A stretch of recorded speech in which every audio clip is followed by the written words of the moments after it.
Hello friends, welcome to BPSC right way. स्वागत है आप सभी का बीपीएससी राइट वे में। मार्च के बिहार करंट अफेयर्स में आप सभी का स्वागत है। इस वीडियो में हम मार्च के उन सभी इंपॉर्टेंट क्वेश्चंस को देखेंगे जो बिहार से संबंधित रहे हैं और आपके आगामी बीपीएससी 70th परीक्षा के लिए उपयोगी साबित होंगे। आगे बढ़ने से पहले हम आपको बता दें कि बीपीएससी राइट वे ने अपना ऐप लॉन्च किया है, जहां पर टेस्ट सीरीज, स्टडी मटेरियल और बिहार करंट अफेयर्स की ईयरली मैगजीन लॉन्च कर दी गई है, जिसमें जल्दी ही अक्टूबर और नवंबर के भी updated Bihar current affairs add कर दिए जाएंगे। इसके अलावा आप हमारे ऐप पर जाकर के फ्री ऑनलाइन मिनी टेस्ट का लाभ उठा सकते हैं। ये सभी के लिए बिल्कुल फ्री है।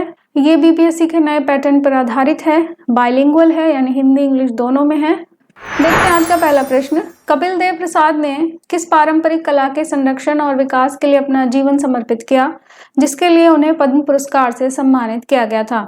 ऑप्शंस है मधुबनी पेंटिंग, 52 बूटी साड़ियों की बुनाई, तीसरा है पाटन पटोला और चौथा है बनारसी साड़ियों की बुनाई। इसका सही उत्तर है 52 बूटी साड़ियों की बुनाई। कपिल देव प्रसाद ने अपने जीवन को 52 बूटी साड़ियों की पारंपरिक बुनाई कला के संरक्षण और विकास के लिए समर्पित किया।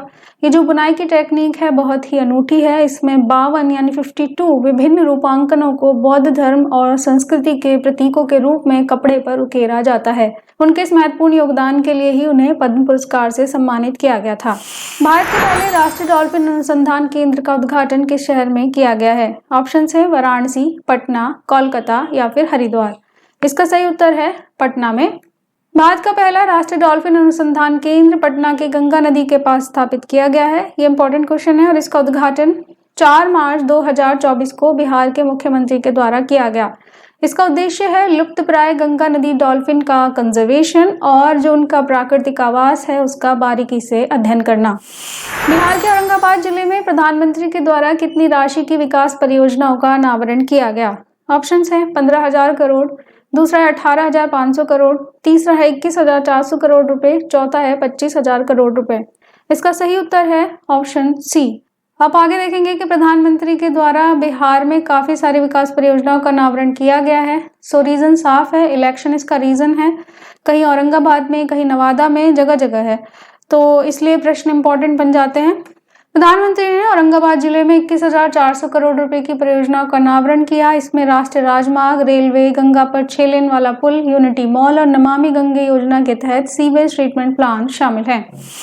कौन सा मगही उपन्यास हाल ही में अंग्रेजी में अनुवादित और प्रकाशित किया गया है? आपके ऑप्शंस हैं गंगा तट, दूसरा है बिहार की कहानी, तीसरा है फूल बहादुर और चौथा है नालंदा की गाथा। इसका सही उत्तर है फूल बहादुर। फूल बहादुर पहला मगही उपन्यास है जिनका हाल ही में अंग्रेजी में अनुवाद किया गया था और पेंगुइन रैंडम हाउस इंडिया द्वारा इसे प्रकाशित किया गया। इस उपन्यास का अनुवाद नालंदा के प्रसिद्ध लेखक अभय के द्वारा किया गया है। प्रधानमंत्री ने पश्चिमी चंपारण जिले में कितनी राशि की विकास परियोजनाओं का अनावरण मार्च में किया था? ऑप्शन है 8,000 करोड़, दूसरा है 10,000, तीसरा है 12,800 करोड़ रुपए और चौथा है 15,000 करोड़ रुपए। तो जैसे कि अभी हमने कहा था, यहाँ बात हो रही है पश्चिमी चंपारण की और इसका सही उत्तर है 12,800 करोड़ रुपए। ये पश्चिमी चंपारण जिले के बेतिया में विकसित भारत विकसित बिहार नामक समारोह में 12,800 करोड़ रुपए की अलग अलग विकास परियोजनाओं का अनावरण हुआ। इसमें इथेनॉल की सुविधाएं, Gorakhpur cantt Valmiki Nagar rail line का दोहरीकरण और विद्युतीकरण तथा शहरी गैस वितरण परियोजनाएं शामिल हैं। आप हमारे बीपीएससी के 70 टेस्ट सीरीज का लाभ उठा सकते हैं, जिसमें हमने 25 से ज़्यादा टेस्ट आपको प्रोवाइड कराए हैं। बाइलिंगुअल हैं ये सारे टेस्ट और साथ में इसमें हमने जनवरी से लेकर नवंबर तक के करंट अफेयर्स को अलग से शामिल किया है।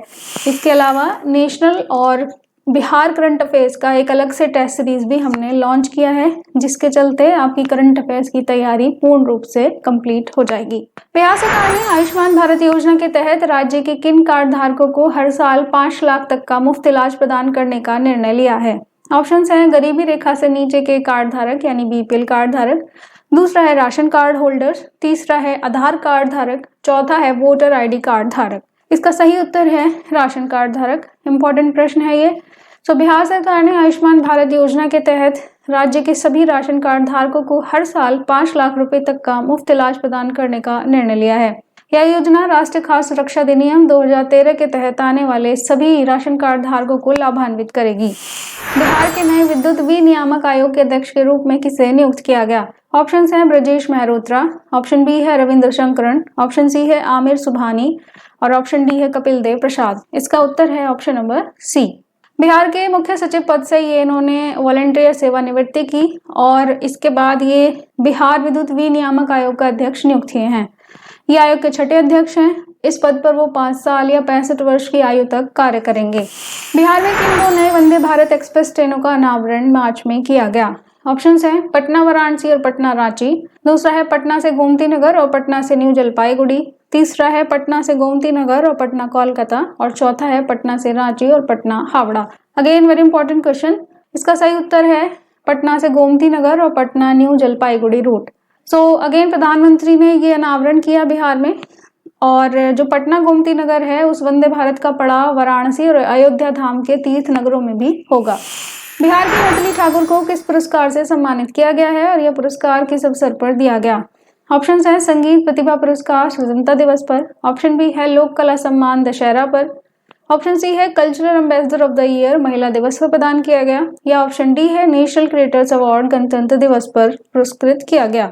सही उत्तर है option c cultural ambassador of the year, जो कि महिला दिवस पर प्रदान किया गया।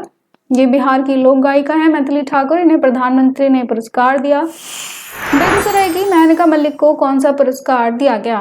ऑप्शन है ज्ञानपीठ पुरस्कार, ऑप्शन बी है साहित्य अकादमी अनुवाद पुरस्कार, ऑप्शन सी है शंकर पुरस्कार या ऑप्शन डी है राष्ट्रीय साहित्य पुरस्कार। सही उत्तर है ऑप्शन बी। मेनका मल्लिक को साहित्य अकादमी अनुवाद पुरस्कार 2023 के लिए उनके द्वारा नेपाली भाषा के उपन्यास नीलकंठ के मैथिली अनुवाद के लिए दिया गया है। तो इन्होंने नेपाली भाषा का उपन्यास नीलकंठ उसका मैथिली में ट्रांसलेशन किया है। इस पुरस्कार के लिए 2017 से 2021 के बीच अनुवादित किताबों में सर्वश्रेष्ठ अनुवाद के रूप में चयनित किया गया है। एक्चुअल में इस उपन्यास में संवेदनशील व्यक्तियों की दूसरों के दुख के सामने अपने दुख को भूलने की क्षमता को चित्रित किया गया है। बिहार के ग्रीन हाउस गैस उत्सर्जन में 2070 तक कितनी वृद्धि का अनुमान है? ऑप्शन है 2 गुना और ये रिपोर्ट दी है विश्व बैंक ने, दूसरा है 3 गुना, रिपोर्ट दी है जलवायु परिवर्तन आयोग ने, ऑप्शन सी है 5.2 गुना, climate resilient and low carbon development pathway report है, ऑप्शन डी है 4 गुना और रिपोर्ट दी है भारतीय पर्यावरण मंत्रालय ने। इसका सही उत्तर है ऑप्शन सी। ये बहुत ही इंपॉर्टेंट प्रश्न है और इसके जो डेटाज हैं वो आप अपने मेंस के एग्जाम में भी इस्तेमाल कर सकते हैं, तो नोट करके रखिएगा। Climate resilient and low carbon development pathway report के अनुसार बिहार का ग्रीन हाउस गैस उत्सर्जन 2070 तक 5.2 गुना बढ़ने का अनुमान है। यह रिपोर्ट संयुक्त राष्ट्र पर्यावरण कार्यक्रम के सहयोग से बिहार राज्य प्रदूषण नियंत्रण बोर्ड के द्वारा तैयार की गई है। इस रिपोर्ट के अनुसार ऊर्जा क्षेत्र ग्रीन हाउस गैसों का प्रमुख उत्सर्जक है और राज्य को शुद्ध शून्य उत्सर्जन के लक्ष्य को प्राप्त करने के लिए रिन्यूएबल एनर्जी यानी नवीकरणीय ऊर्जा पर ध्यान केंद्रित करने की आवश्यकता है। बिहार लोक सेवा आयोग का नया अध्यक्ष कौन नियुक्त किया गया है? ऑप्शन है शशांक मिश्रा, ऑप्शन बी है परमार रवि मनुभाई, ऑप्शन सी है आमिर सुबहानी, ऑप्शन डी है ब्रजेश मेहरोत्रा। सही उत्तर है ऑप्शन बी परमार रवि मनुभाई। इन्हें बिहार लोक सेवा आयोग का नया अध्यक्ष नियुक्त किया गया है। वो बिहार कैडर के 1992 के IAS अधिकारी हैं। इनसे पहले अतुल प्रसाद का कार्यकाल 12 फरवरी को समाप्त हुआ। अतुल प्रसाद के बाद में इम्तियाज अहमद करीमी को BPSC के अध्यक्ष का अतिरिक्त प्रभार सौंपा गया था। फिलहाल आयोग के जो अध्यक्ष हैं उनका और जो उसके सदस्य हैं उनका कार्यकाल 6 वर्ष या 62 वर्ष की आयु तक रहता है। आप हमें कमेंट बॉक्स में बताइए कि राज्य लोक सेवा आयोग का जो प्रावधान है संविधान में कौन से आर्टिकल में दिया गया है। स्विस संगठन IQAir द्वारा जारी विश्व वायु गुणवत्ता रिपोर्ट 2023 के अनुसार बेगूसराय को किस श्रेणी में स्थान दिया गया है? आपके ऑप्शन है दुनिया का सबसे प्रदूषित महानगर, दूसरा है दुनिया का सबसे हरा भरा शहर, तीसरा है दुनिया का सबसे स्वच्छ महानगर और चौथा है दुनिया का सबसे सुरक्षित शहर। इसका सही उत्तर है दुनिया का सबसे प्रदूषित महानगर। स्विस संगठन IQAir की रिपोर्ट के अनुसार बेगूसराय को दुनिया के सबसे प्रदूषित महानगरीय क्षेत्र के रूप में मान्यता दी गई है।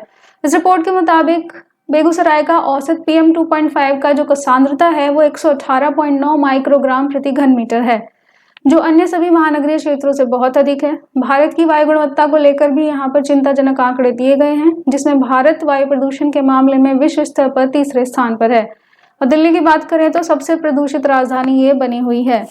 नाबार्ड ने 2024-25 के लिए बिहार की कितनी ऋण क्षमता का अनुमान लगाया है? ऑप्शन हैं 1,50,000 करोड़ रुपए, दूसरा है 2 लाख करोड़ रुपए, तीसरा है 2,43,093 करोड़ रुपए और चौथा है 3 लाख करोड़ रुपए। इसका सही उत्तर है ऑप्शन सी।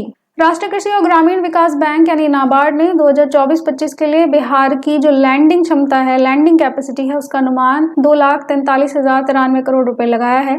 ये अनुमान आरबीआई के प्राथमिकता क्षेत्र यानी जो प्रायोरिटी सेक्टर्स को लैंडिंग करने का आधार है, उनके दिशा निर्देशों, केंद्र और राज्य सरकार की नीतियों, टिकाऊ कृषि और ग्रामीण विकास के लक्ष्यों को ध्यान में रखते हुए लगाया गया है। इस अनुमान में बिहार के सभी 38 जिलों के लिए ऋण प्रवाह का संकलन शामिल है। 68वीं junior national ball badminton championship का समापन कहां पर हुआ? ऑप्शन है मुंबई, दूसरा है पटना, तीसरा है दिल्ली और चौथा है कोलकाता। सही उत्तर है पटना में। 68वीं junior national ball badminton championship का समापन पटना के पाटलिपुत्र स्टेडियम में हुआ। तमिलनाडु और आंध्र प्रदेश ने सर्वश्रेष्ठ स्थान हासिल किए और जमशेदपुर के अभिषेक कुमार को सर्वश्रेष्ठ उभरते खिलाड़ी के रूप से पुरस्कृत किया गया। तो ध्यान रखना है 68वीं junior national ball badminton championship है, समापन कहाँ हुआ? पटना में। बिहार में तेल और गैस की व्यावसायिक खोज के लिए कौन सा संगठन योजना बना रहा है? भारतीय तेल निगम, दूसरा है गेल यानी गैस अथॉरिटी ऑफ इंडिया, तीसरा है ओएनजीसी तेल और प्राकृतिक गैस निगम और चौथा है हिंदुस्तान पेट्रोलियम एचपीसीएल। और इसका सही उत्तर है ओएनजीसी। ओएनजीसी ने बिहार में तेल और गैस की खोज के लिए योजना बनाई है। खासतौर पर समस्तीपुर में 300 वर्ग किलोमीटर क्षेत्र में 3D भूकंपीय डाटा प्राप्त किया गया है और योजना है कि 2024 का अंत होते होते खोजपूर्ण कुआं खोदा जाएगा।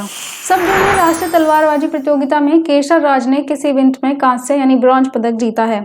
ऑप्शन है ईपे, दूसरा है सेवर, तीसरा है फॉयल और ऑप्शन डी है कुमिते। सही उत्तर है ऑप्शन नंबर सी, फॉयल। केसर राज बिहार से हैं। सब जूनियर राष्ट्रीय तलवारबाजी प्रतियोगिता में फॉयल इवेंट में ब्रॉन्ज जीता है। इस स्पर्धा में बेहतर प्रदर्शन करके नॉकआउट के टॉप 64 में वो पहुंचे, बट सेमीफाइनल में वो हार गए। न्यूयॉर्क में बिहार दिवस पर किस भारतीय अमेरिकी को सम्मानित किया गया? ऑप्शन है डॉक्टर अमित चौधरी, दूसरा है डॉक्टर क्रिस सिंह और डॉक्टर दिनेश रंजन, तीसरा है अभिनव अतुल और ऑप्शन डी है इन सभी को। सही उत्तर इन सभी को। आप हमें कमेंट बॉक्स में बताइए कि बिहार दिवस कब मनाया जाता है। न्यूयॉर्क में इन चारों को जो सम्मान दिया गया, इनमें होल्टेक इंटरनेशनल के संस्थापक और सीईओ हैं डॉक्टर क्रिस सिंह, विप्रो के मुख्य परिचालन अधिकारी हैं Amit Chaudhary, PRAN medical group के संस्थापक हैं डॉक्टर दिनेश रंजन और न्यूट्रीवेट फार्म केयर के निदेशक हैं अभिनव अतुल। 23वीं नेशनल पैरा स्विमिंग चैंपियनशिप 2024 में मोहम्मद शम्स आलम ने किस स्पर्धा में गोल्ड जीता? इंपॉर्टेंट क्वेश्चन है। ऑप्शन ए है 100 मीटर बटरफ्लाई, ऑप्शन बी है 200 मीटर MS5, ऑप्शन सी है 50 मीटर फ्री स्टाइल और ऑप्शन डी है 200 मीटर बटरफ्लाई। मोहम्मद शम्स आलम ने जीता है 200 मीटर SM5 को। ये 23वीं नेशनल पैरा स्विमिंग चैंपियनशिप थी 2024 में और इन्होंने इसमें गोल्ड जीता है और इन्होंने यहाँ पर नेशनल रिकॉर्ड भी बनाया है। इसके अलावा उन्होंने 100 मीटर बटरफ्लाई S5 में सिल्वर जीता और 50 मीटर फ्री स्टाइल में ब्रॉन्ज पदक भी जीते हैं। नेशनल कुश्ती प्रतियोगिता 2024 में बिहार ने कितने कुल पदक जीते? ऑप्शन है 3, ऑप्शन बी है 4, ऑप्शन सी है 5 या ऑप्शन डी है 6। सही उत्तर है ऑप्शन सी यानी 5 पदक। नेशनल कुश्ती प्रतियोगिता 2024 में जो आयोजन इसका हुआ वो 28 से 30 मार्च को नोएडा में किया गया था। इसमें बिहार ने 5 पदक जीते। बिहार की महिला पहलवान प्रीति कुमारी ने 55 किलोग्राम वर्ग में यहाँ पर ब्रॉन्ज पदक जीता था। बिहार पोस्टल सर्कल ने दुनिया के पहले डाक टिकट कॉपर स्टैम्प के 250 साल पूरे होने के उपलक्ष्य में क्या विशेष कवर जारी किया? तो इम्पोर्टेंट क्वेश्चन है ये, दुनिया का पहला डाक टिकट जो कहाँ किस वजह से जारी किया गया? कॉपर स्टैम्प के 250 साल पूरे होने के उपलक्ष्य में। ऑप्शन है स्वर्ण स्टैम्प, ऑप्शन बी है चांदी का कवर, ऑप्शन सी है विशेष डाक कवर और ऑप्शन डी है ऐतिहासिक सिक्का। इसका सही उत्तर है ऑप्शन सी।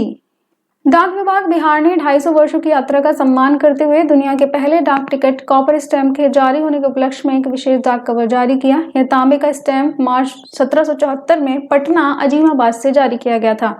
31 मार्च 2024 को पटना GPO में आयोजित प्रदर्शनी में दुर्लभ डाक टिकट और ऐतिहासिक कलाकृतियों का प्रदर्शन किया गया। बिहार में पहली बार नेशनल हैंडबॉल पुरुष चैंपियनशिप का आयोजन कहाँ किया गया? ऑप्शन ए है बेगूसराय, ऑप्शन बी है दरभंगा, ऑप्शन सी है मुजफ्फरपुर और ऑप्शन डी है पटना। इसका सही उत्तर है बेगूसराय में। बिहार में पहली बार है 52वीं सीनियर नेशनल पुरुष हैंडबॉल चैंपियनशिप का आयोजन हुआ है बिहार बेगूसराय में। आयोजन 31 मार्च से 4 अप्रैल तक हुआ और इसमें 32 टीमों ने भाग लिया। पिछले साल ये मुकाबले अहमदाबाद में हुए थे। खगोलिक महोत्सव का आयोजन किस स्थल पर किया गया और किस विशेष उद्देश्य के लिए इसे मनाया गया? पहला है कि पटना में किया गया आयोजन ऐतिहासिक धरोहर के सम्मान में।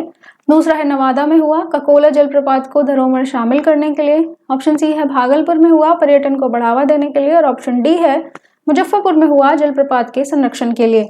सही उत्तर है ऑप्शन नंबर बी। ककोलत महोत्सव का आयोजन नवादा नगर भवन में हुआ। बिहार सरकार ने जलप्रपात को धरोहर की सूची में शामिल करते हुए प्रत्येक वर्ष महोत्सव मनाने का निर्णय लिया है। इसका उद्देश्य इस जलप्रपात के विकास और विश्व पर्यटन में शामिल करने की पहल को बढ़ावा देना है। पूर्णिया में बने सिंथेटिक एथलेटिक्स ट्रैक का उद्घाटन किस केंद्रीय मंत्री ने किया? आपके ऑप्शन हैं केंद्रीय खेल मंत्री अनुराग ठाकुर ने, ऑप्शन बी है केंद्रीय शिक्षा मंत्री, ऑप्शन सी है केंद्रीय गृह मंत्री और ऑप्शन डी है केंद्रीय वित्त मंत्री। सही उत्तर है ऑप्शन ए केंद्रीय खेल मंत्री अनुराग ठाकुर ने। पुणे के इंदिरा गांधी स्टेडियम में केंद्रीय खेल मंत्री अनुराग ठाकुर ने 7.5 करोड़ रुपए की लागत से बने सिंथेटिक एथलेटिक्स ट्रैक का उद्घाटन किया। इसके निर्माण से पूर्णिया और सीमांचल के युवा खिलाड़ियों को बेहतर खेल सुविधाएं मिलेंगी और वे राष्ट्रीय स्तर पर प्रतिस्पर्धा करने में सक्षम होंगे। तो आज के बिहार करंट अफेयर्स के सभी इंपॉर्टेंट क्वेश्चंस को हम कवर कर चुके हैं। इसके बाद हम अप्रैल के करंट अफेयर्स को कवर करेंगे और इसी तरीके से जितने भी जरूरी क्वेश्चंस हैं या बिहार बजट या बिहार इकोनॉमिक सर्वे है सभी को एक करके कवर कर देंगे आपके एग्जाम से पहले। तो आप हमारे ऐप को चेकआउट करना ना भूलें और अपने फीडबैक हम तक जरूर पहुंचाएं। फिर मिलते हैं आपसे अगले वीडियो में, तब तक बने रहें बीपीएससी राइट वे के साथ। Thank you.